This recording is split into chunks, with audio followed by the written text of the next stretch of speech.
People who don't commit crime don't escape like that. Manan Sheila, famous for being Bhagwan Rajneesh's top aide, is facing serious charges of both fraud and attempted murder. Who is the real Sheila? Thanks, Shakun. My name is Rohan from Hindustan Times.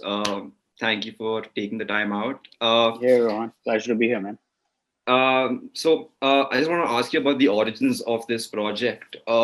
Did it come about while you were like working on that biopic a few years ago? Well, yes, I have been fascinated by this story for a decade now, and I was working on the project, and I've been in touch with Sheila pre Wild Wild Country days, and then I heard that she was coming to India. She was invited to India to come visit a lit festival in Dehradun, and Netflix and I spoke, and we realized it's a good opportunity to kind of just shadow her around and try and understand her, get to understand, how does the world receive her when she comes back after the spotlight is on her after the Wild Wild Country Emmy Award win, So that was the origin of the story. Why does this not have a credited director? Or did I Yes. miss some? No. So we had a certain after COVID, because of economic and budgetary reasons and creative differences, we had to take a backseat on that. But I and the company, we both thought it wasn't fair to give anybody else the credit of the directors who had chosen, who had initially worked on the film. If they want to be credited, nobody else should be credited. Okay. Did you oversee the edit? Was that under your? Yes, I think Netflix. The first round of edit, the round of directors who were on it, they had done it. So everyone was involved. Did you want this to be objective, or were you okay with just focusing on Sheila and her side of the story? Was that the objective? Well, I think the idea was, it isn't an investigative piece, and I can understand the curiosity after Wild Wild. Wild Wild is it's all about the investigation of what happened, how it happened, and I think people had seen that. And when we realized that Sheila was going to be here for 18 or 20 days, I think the idea was to kind of explore a character who's constantly under the weight of public scrutiny, and how does she carry that weight or chooses to respond to the world around her. And I think that was the intent of the documentary. So it wasn't coming from a place of, reopening the case files and the investigation. It was about, in this world of Instagram and validation, where how we look to others is the most important thing. How does someone like her navigate?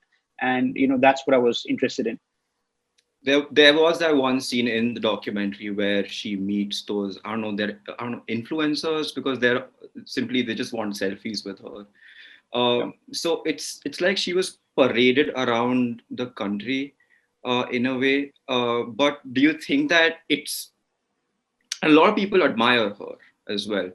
But do you think that it's in her best interest to kind of say that, I've done my time essentially, and not kind of embrace what happened? Well, I can definitely see the curiosity around those questions, and I think that's why it's. And as I said, the documentary is not really trying to come to or arrive at an answer. It's trying to observe what does the society demand from her. What is the society expectations from her? The idea of cancel culture, which I think is as becoming more and more important, especially on social media, and I think those are the things that I'm really interested in. What do we expect from her? What does she expect from herself? And how does she respond to that? And I don't think, as I said, I only hope that we can open those questions exactly like how you are asking those questions. I think if we can arrive at these questions and think about it, that would be the ultimate victory of the documentary, and not arriving at some kind of answer. It's interesting that you mentioned cancel culture, because Sheila is kind of like an outlier in that sense, because I find it very fascinating that we in our country especially, we have like fictional shows and characters who are cancelled, slammed all the time in public. But then you have Sheila, right, who's like this icon of like badassery in a way. So I find that very fascinating how that happens in the same country. you have a take on that? I would like to know which characters from TV or movies are you talking about? Because I'm just trying to put analogies, parallel analogies in. I mean, like, on moral grounds, you have to come up with a very basic example. You have like Saif's character in Tandav. Like, how is he saying the things he's saying? Stuff like that. How can Pankaj Tripathi's character say what he says? How can they kill people like this? How can they, stuff like that. I think it's almost what how you say that. It's fiction. People have much harder time believing fiction, and it's when something like this happens in reality, they can see the truth of it and they somehow accept it because it comes across as if somebody's not hiding and saying it, but somebody's accepting and choosing to say it. So maybe there's something there, but Sheila and the documentary, and we always know she's an enigma, and there are always questions and there are always controversies, and she herself is very aware of it. So it's not that the attempt is to kind of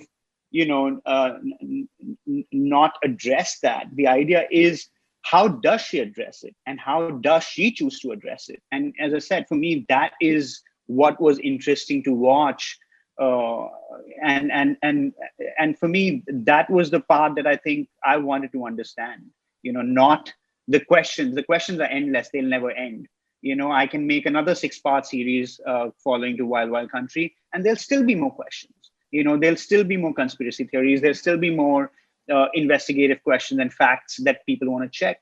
But for me, we had an opportunity to make as I said, a Netflix special of 50 minutes, 55 minutes, and I had to choose what would be best to kind of understand in that much time. And I chose to kind of, then with the directors go on that journey.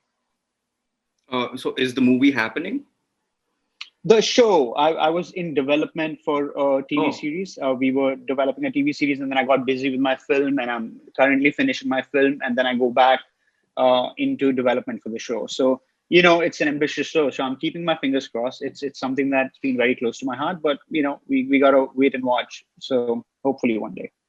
And your film's almost done, yeah? Films, we have 3 days of shoot left once the lockdown eases out and it's safe to go back. I think safety is priority right now, man. Things are bad. Numbers are terrible. There's no need for anyone to rush back to a movie set unless things are safe. So we're going to wait to kind of figure out when it's safe. And in the meantime, edit is on. We'll see how that goes. Yeah. Stay safe. Thank you for talking with me. All the best. Thanks a lot, Rohan. Thank you, man. Thanks a lot.